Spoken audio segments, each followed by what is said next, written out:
داغه تربیت دی په تربیت باندې ډېر لوی مهنت لګي ډېر لوی وخت په دې باندې لګي اولاد د الله رب العزت عظیم نعمت دی لیکن څومره چې دا عظیم نعمت دی دا شان د دې یو بل ذمہ داری ده چې هغې ته تربیت ویل کېږي د تربیت لپاره زموږ په دې معاشره کې دوه قسمې ادارې دي یو زمونږ د جماعتونه مدرسې په دې کې تربیت کېږي او یو زمونږ عصري تعلیمي ادارې ورته ویل کېږي زمونږ عصري تعلیمي ادارې دا پخوا داسې وي چې د دې کې دغه دیني تعلیم او دا دنیاوي فنون دینی علوم او دنیاوي فنون دا دنیاوي چې دي نو دا علوم نه دي دا فنون دي مونږ اکثر چې دینو دنیاوي فنونو ته علوم وایو دا علوم نه دي دا فنون دي لکه څنګه چې سړی ترکاڼي زده کوي انګلیسي زده کوي دغه زده کول او فزکس او بایولوژي او میتھس او دا زده کول دا تقریبا برابر دي ولې د دواړو مقصد یو دی حضرت مفتی شفیع صاحب رحمت الله علیه په حوالې سره حضرت مولانا پیر ذوالفقار صاحب دامت برکاتهم العالیه هغوی زه د هغې مجلس کې ناست وم او حضرت وایي تپوس کوم چې علم څه ته وایي وایي چا ورته وایي چې علم کا معنی ہے جاننا چا ورته وایي چې علم کا معنی ہے سمجھنا وایي حضرت خاموش ہو بیا چا ورته وایي چې حضرت آپ فرمائے علم کیسے کہتے ہیں حضرت تاسو وایي علم څه ته وایي نو حضرت بیا د علم تعریف وکړو چې علم څه ته وایي وہی فرمائل کہ علم وہ نور ہے علم وہ نور ہے جس کو حاصل کرنے کے بعد اس پر عمل کیے بغیر چین نہ آئے علم آغا نور ہے چکل انسان دا حاصل کی دا حاصل اولونا بعد بیا پاگئی چی ترسو عمل نہیں کری تو تا چین و سکون نہ ملوی دا دنیاوی چی سمر ہم دی کنا کاغا فزس تے کا بیالوجی دا کاغا چی دے نور دی ریاضی دا انجینیرینګ دی دا ټول د فنون دي فن دی فن ولې چا په څوک په فزکس او کیمسټري باندې الله ته نه دی رسېدلی چې هغه فزکس او کیمسټري ویلي ده او په هغې باندې هغه چې دی نو ولي الله جوړ شوی دی خو د هغې مقصد د دغې فنونو مقصد دا دی چې دنیا به څنګه ګټئ او په دنیا کې به ښکلی ژوند څنګه تېرئ بس دغه د هغې مبدا او دغه د هغې انتها ده او دا دیني علوم چې دي قرآني علوم او د وحی علوم دا اصل علوم دي چې دا انسان الله رب العزت معرفت انسان ته حاصل دی په دې سره انسان الله ته رسي نو ما تاسو دا عرض کوو چې پخوا په دې ادارو کې دا دنیاوي فنون او دیني علوم دا به یو ځای پړاوېدل دا تقسیم نه و چې دا دیني طالب علم دی او دا دنیاوي طالب علم دی چونکه انسان د دنیا سره تعلق دی او په دنیا کې چې انسان پاتې کېږي ظاهره خبره ده ته د ډاکټر هم ضرورت دی دته د انجینیر هم ضرورت دی دته به د استاد د لیکچرر د پروفیسر هم ضرورت وي نو دا د انساني ضروریات دي لیکن بل طرف ته چې دی نو هغه دیني علوم دي د دیني علومو نه بغیر انسان نشي جوړېدی د وحي د علوم نه بغیر انسان د الله رب العزت معرفت نشي حاصلولی که تاسو سوچ وکئ کچری په دې دنیاوي فنونو باندې انسان الله ته رسېدی ډېر غټ غټ ډاکټران دي هندوان دي ډېر غټ غټ ډاکټران دي عیسایان دي ډېر غټ غټ چې دی نو هغه فلسفران دي او هغه چې دی یهودیان دي معلومه دا شو چې دا فنون چې دي دا په دې سره انسان الله رب العزت ته نشي رسېدی الله رب العزت ته د رسېدو یوه لاره ده او هغه څه ده هغه د وحي علوم دي هغه د دیني علوم دي نو بهرحال د پخوا به دا و چې دا دواړه قسمه علوم او فنون به په دې ادارو کې پړاوېدل بیا د لارډ میکالې نوم به تاسو اورېدلي دا لارډ میکالې دا د انګلینډ چې دی نو وزیر تعلیم و لارډ میکالې هغه د دې دپاره ډېر لوی سفرونه وکړل چې د برصغیرو پاک هند دا مسلمانان موږ څنګه قابو کوو نو هغه چې د ډېر تحقیق نه بعد بیا هغه یو بیان کړی او هغه بیان بیا د هغې باقاعده ریپورټ موجود دی تاریخي اوراقو کې بیا هغه دا ووایي چې د بر صغیر پاک و هند مسلمانان به الله زموږ خپل تابع جوړولی شو او دا به خپل تابع ګرځو تر څو چې موږ د دوی نظامي تعلیم نه بدل کړي. نو نن زم په سکولونو کې چې تاسو وګورئ دا کوم چې سکولونه کالجونه په دې باندې هغوی یو ډېر لوی محنت کړی دی او زموږ نوجوان طبقې ته هغوی چې کوم نصابي تعلیم ورکړی دا د لارډ میکالې ورکړی شوی نصابي تعلیم دی. پرون تاریخ یو مجلس کې پروګرام کې موږ شریک وو نو دی یو نوم واغستو د مولا نصر الدین حضرت فرمایل چې دا فرضي کس دی. حقیقت دا دی چې دا فرضي کس دی. په دې باندې زموږ یو ملګری د پېښور حضرت مولانا عبدالرحمن خلفي صاحب هغوی ما په دې تحقیق کړی دی چې مولا نصر الدین په نوم باندې په تاریخ کې څوک د سره تېر شوی نه دی. او تاسو اندازه وکړئ زموږ د لسم په جماعت کې د لسم چې کوم د سکول کلاس دی د لسم په سکولونو کې لسم ته ماشوم هغه رسي چې دی د 15 16 17 سال شي. د 17 سال 16 سال په عمر کې ماشوم زموږ نوجوان چې دی هغه لسم ته رسي. اوس دې په داسې سټیج کې دی چې دلته کم رخ ورکو او کم لاین دی ورکړو نو دی به هغه طرف ته ځي. د دنه چې دی د مثال چې دی د شنې څانګې دی اوس دې ته کم طرف ته کټ کې کم طرف ته راړې هغه طرف ته دی راړولی شي. نو لسم ته چې دی ورسېدو نو انګریز په دې خبره پوه و که دا نوجوان مطلب توجه کې عزتمندو که دا نوجوان نن د عالم په لاس ورغی که دا نوجوان نن د مفتی په لاس ورغی که دا نوجوان نن د یو الله والا په لاس ورغی نو په دې کې به د جهاد د جذبه جوړ شي. دی به مجاهد جوړ شي. ظاهره خبره ده چې دی مجاهد جوړ شو د ده نه محمد بن قاسم جوړېږي د ده نه به چې دی سلطان صلاح الدین ایوبي جوړېږي د ده نه به طارق بن زیاد جوړېږي د ده نه به ملا عمر جوړېږي د ده نه به چې دی مولانا فضل الرحمن صاحب جوړېږي. نو ظاهره خبره ده هغوی دا نه برداشت کړي. تاسو په دې انتخاباتو کې وکتل چې زموږ عوام او زموږ مسلمانانو دیني چې دی نو جماعتونو له بھرپور ووټ ورکړی دی لیکن چې زموږ دا غلامان چې هغه د انګریزو تابع سټ دي او د هغوی چې دی نو غلامان دي هغوی نه غواړي چې په دې ملک باندې دی چې دی نو د نیکو خلکو او د دیندار طبقې حکمراني راشي او د هغوی تسلط دی راشي نو د هغوی ګټلي شوي سیټونه هغې چې دی نو ورله ختم کړل. نو عزتمندو لارډ میکالې په دې خبره باندې پوه و که چېرې دا مسلمانان د عالم په لاس ورغلل نو بیا به د دوی نه دغه شان خلک جوړېږي. لہذا هغه له داسې نصابي تعلیم جوړ کړو. تاسو ګورئ چې دا ماشومان سهار زموږ سکولونو ته ځي دا د مسلمانانو بچي الحمدلله دوی کلمه ګو وي. اوس دته څه ضرورت دی چې دته په غاړې کې ټای اچوي؟ دته څه ضرورت دی چې دته چې کوټ او پتلون ورته اچوي؟ تاسو به وایئ چې استاد دا خو لباس دی په دې کې څه فرق دی؟ که د ټای واچوله د کوټ پتلون واچوله څه خبره ده؟ نو که د کورتا واچوله او د سنت مطابق لباس یې واچوله په دې کې څه خبره ده؟ تاسو یو انګریز لیدلی دی چې هغه چېرته کورتا او کمیس او شلوار او هغوی عمامه په سر کړې د هغه خپل سکول کالج ته تللی دی نه به یې لیدلی چېرته نه به وینئ. او زما د مسلمان بچې چې هغه په لا اله الا الله محمد رسول الله قایل دی هغه چې سکول ته ځي نو په غاړې کې ورله ټای واچوي هغه د کوټ او پتلون ور واچولی شي نو هغه چې د بچپنې نه او د ورکوټوالي نه دغه لباس استعمالوي او دغه اغوندي سکول ته پکې لاړو بیا د هغې نه بعد کالج ته لاړو بیا یونیورسټۍ ته لاړو بیا چې نوکرۍ ته ځئ نو دغه لباس اغوندي نو هغه ته بیا د کورتا او کمیس عجیب غوندې شی ښکاري.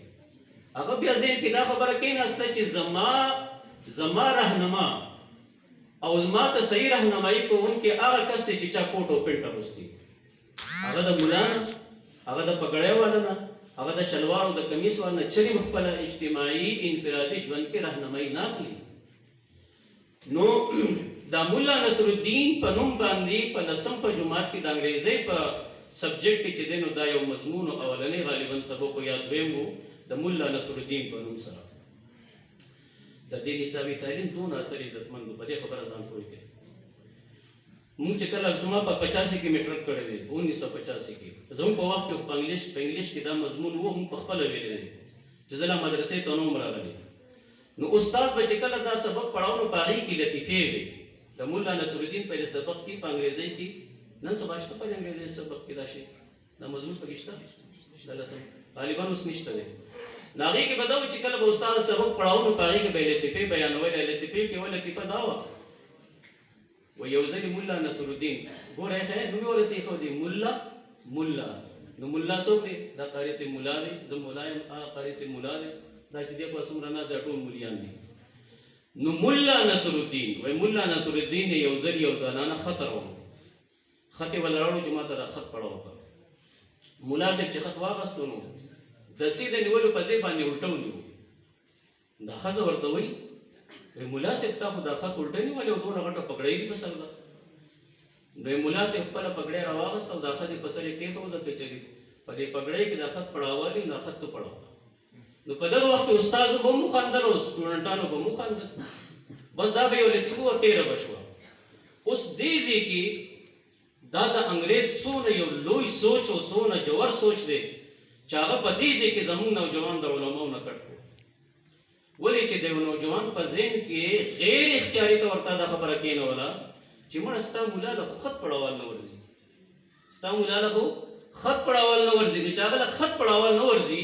او هغه خط الټه نیسي نو دغه نوجوان په سبا د عالم نه په خپل انفرادي اجتماعي ژوند کې مشوره او رهنمایي څه واخلي هغه یې مړه دی خط هم نشي پړاولی او دغه وجه ده چې یو ځلې زه وخت کې جامع فریدي اسلام آباد کې وم د پرویز مشرف دا دور په لال مسجد باندې چې چا ظلم او زیاتې کړي او هغه ظلم نتیجه نه پورې موږ او تاسو چې دین هغه لګي موږ هم اس کو سحر ہے هغه په باندې هغه حالات روان دي دې ظالم یو خبره کړې وای اسلام آباد کے مسجدوں سے یہ इलिटरेट मोलियों को निकाल कर तालीम याफ्ता लोगों को लगाना चाहिए वही दे जुमातुन दा अनपढ़ मुलियान विस्तल पकड़ दी और पदी की तालीम याफ्ता खलक ची देने लगोल पकड़ दी मां और मैं डेर खला पदे पेसल मस्जिद की पखपल राजा जुमा पढ़ा हुआ तो पेसल मस्जिद की पखपल पर मुशर्रफ तो पखपल जुमा पढ़ा हुआ और पलान मस्जिद किस्ता वज़ीर आज़म दे राजा जुमा दी पढ़ा हुआ उमरदारान हाल खुमदा दे چې د انګریزي د سره دونه غټي غټي ډیګري دي او چې کله د سورې اخلاص د ویلو وخت راغلی نو خدای داسې شرمول دي چې سورې اخلاص تدری ولا نه ورځي حالانکه د سورې اخلاص په قران پاک کې یو داسې سورت دی چې نوم مسلمان دی کاغله په با نه پیژني الف با نه پیژني قران په نازلم نه دی ویلې لیکن الحمدلله سورې اخلاص ټول ورځي کو په نوم ولا نه ورځي بعض خلک ته سورې اخلاص وایي یاره جما علم نه لري وایي سورې اخلاص وایي یاره جما علم نه لري او کو ته قل والله احد ہے اوس قل والله احد قرازی لکه وکړه چاته وي دوی قنوت وای وې هري چې ما علم نه کوي وای ښا وای الله مینه وای وای الله مینه قرازی نو الله مینه قرازی وای ما علم نه کوي دوی قنوت را نه راځي د دې بدبخت دا حال دی الحمدلله نو مسلمان چې دې سورې اخلاص ورځي او دا سورې اخلاص دا الله رب العزت ډېر عجیب صورت را لګلې دي ماته یو واقعه ہے شو حضرت ابو ذر رضی اللہ تعالی عنہ ابو ذر غفاری رضی اللہ تعالی عنہ ناشنا صحابی دی خدا مست انسان داغه عجیب مذهب او داغه عجیب چې دینو ضابطه وا هغه په جیب کې د ځان سره روپے پیسې نه پرې خو دي بس چې نن د رسول دی هغه ټول د الله په لار کې خرج کړ او دغه بداغه دا تقاضا و چې د چا سره په جیب کې پیسې وي خرج کول استاد الله په ذات باندې یقین نشته الله به سبا خدای عزت نه درکړي خرج کړ نو په مدینه منوره کې چې خلک تنگ راغی او چونګي مثلا دغه د چې سړی د خپل پیسو نه زکات ادا کوي حق ادا کوي نو پیسې ځان سره ساتل څه ګناه نه ده لیکن هغه یو عجیب شان ولا عظمت ولا انسان نه به خپل په جیب کې پیسې پرې خو دی نه به بل د پرې خو دی خرج کړ د نیولې په جیب کې خو دی نو صحابه کرامو کې د بعض خلک تنگ راغی نو حضرت عثمان رضی الله تعالی عنہ ته شکایت کو نو هغه چې دې رب ځانو یو مقام یو صحرا یو ځنګل الته ولا کور جوړ کو هغه ته چې دینو شپ کو حضرت ابو ذر رضی الله تعالی عنہ یو ځل روان دي نو حضرت جبرائیل علیہ السلام د رسول الله صلی الله علیه وسلم مجلس کې تشریف فرما دي نو حضرت جبرائیل علیہ السلام رسول الله صلی الله علیه وسلم سے فرمایي وی هذا ابو ذر قد اقبل وی دا مخامخ چې روان دي دا ابو ذر رضی الله تعالی عنہ دي نو رسول الله صلی الله علیه وسلم ورته وای تاسو دې پیژنئ وی تاسو خو آسماني خلک یې نو تاسو څنګه چې د زمکې خلک پیژنئ وی ته ابو ذر رضی الله تعالی عنہ پیژنئ حضرت جبرائیل علیہ السلام رسول الله صلی الله علیه وسلم ته ارشاد فرمایي هو اشهر عندنا منه عندكم. عجیبه جمله وي، هو اشهر عندنا منه عندكم. دا ابو ذر رضی الله تعالی عنہ چې دی کنه وای د دومره شهرت او دومره مشهورتیا ستاسو په ماحول او معاشره کې نه د څومره چې زم په فرشتو په ماحول کې د شهرت دی. د چا؟ د حضرت ابو ذر رضی الله تعالی عنہ. واشهر عندنا منه عندكم. وای زمونږ د فرشتو په ماحول کې چې د ابو ذر رضی الله تعالی څومره شهرت دی هغه د هغې نه زیات دی چې ستاسو په مجلس کې د څومره شهرت دی. نبی علیہ الصلوۃ والسلام ورته فرمایي وای بماذا نال هذه الفضیله. وای دی ابو ذر رضی الله تعالی عنہ ته دا دونه مقام او دا دونه مرتبه په کومه خبره حاصله شوې ده؟ د ده کوم داسې عمل دی چې دا مقام او مرتبه ورته حاصله شوې ده؟ نو حضرت جبرائیل علیہ السلام ورته فرمایي وای دوه خبرې دي. څو خبرې دي؟ دوه خبرې دي. وای یوه خبره دا ده چې دا انسان داسې دی چې د ده په خپل نظر کې د خپل ځان نه په دنیا کې بل کمزور انسان نشته. د ټولو نه کمزورترین انسان خپل ځان ګڼي. هر سړی د ځان اوچت ګڼي. یو خو دا صفت دی، دا قلبي صفت دی. الله دې موږ او تاسو ته نصیب کړي چې هر انسان د بل نه ځان کمزور او هر یو انسان د ځان اوچت ګڼي. نو یو خو یې د ده دا قلبي صفت دی چې دی هر انسان د ځان نه اوچت ګڼي. او ویدیم لکثرت قل هو الله احد. حضرت ابو ذر رضی الله تعالی عنہ په کثرت سره سوره اخلاص ډیر زیات وایي. سوره اخلاص په کثرت سره وایي، ډیر زیات وایي. نو دا یو داسې صورت دی چې حضرت ابو ذر رضی الله تعالی عنہ ته دا مقام او مرتبه الله رب العزت د دې د وجې نه ورکړې ده. نو سوره اخلاص هر مؤمن مسلمان له ورځي. سوره قل هو الله احد هر مؤمن مسلمان له ورځي. او د دې انګریزي تاریخ حال دا دی چې چرته هم په دې کې چا سوره اخلاص ویلې دی نو صحیح نه دی ویلې. ما بل یو بیان کې د طرفازي ملګری هلته وي او واقع مې بیان کړي وه. زموږ دلته یو ملګری دی باره پانډه د علاقه ده. په هغې کې یو ځل د ماښام د لمانځه ټایم و. دغه امام صاحب چېرته باموخه ونه چې مونځ پړاو کړي. اوس د جمعې ټایم شو، خوا شا ګوري امام صاحب نشته، یو خوا ګوري بل خوا ګوري چې څوک وړاندې شه مونځ پړاو کړي. نو چې شوي نه د علاقې ممبر و هغه ته یې ویلي ممبر صاحب تاسو هم د دې کلي مشر راشه نن لمونځ ته پړاو کړه. نو ممبر صاحب ته چې وایي زه څه کړی ورمخکې شو څه په مشکلاتو په تکلیفونو باندې دا سورې فاتحه خو یې وویل. دا سورې فاتحه هر چاته صحیح یادوي. دا هر وخت سړی وایي که نه په ډک رکعت کې وایي، په تش کې وایي، په سنتو کې وایي، په نفلو کې وایي، په فرضو کې وایي. نو دا تقریبا سړي ته یاد دی چې بیا یې صورت وي نو الم ترکې په صورت یې شروع کړو. نو هغه الم ترکې به چې شروع کړو نو غلط شو پکې نو وایي دا نه په مانځه کې وایي دا نه ممبر سے لمونځ پړاوئ وایي دا نه.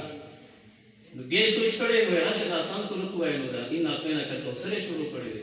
نو هغه چې یو آیات مې ویلي نو په هغې کې غلط شوی دی. وایي دا هم نه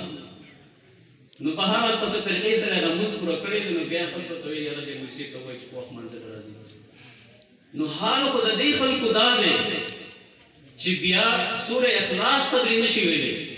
او وی د اسلام آباد په دې جوماتونو کې تعلیم یافته ملیان لګول پکار دي. څوک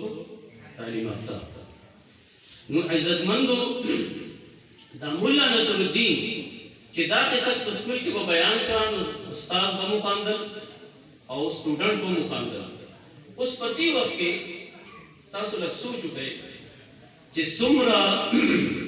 لوی نقصان شو زمونږ د مسلمانانو بچي چې هغه د کلمه توحید قائل دي، مسلمانان دي، د مسلمانانو بچي دي. په دې وخت کې یو د رسول الله صلی الله علیه وسلم د دې عظیم سنت د پګړۍ او د عمامې د دې استخفاف وشو.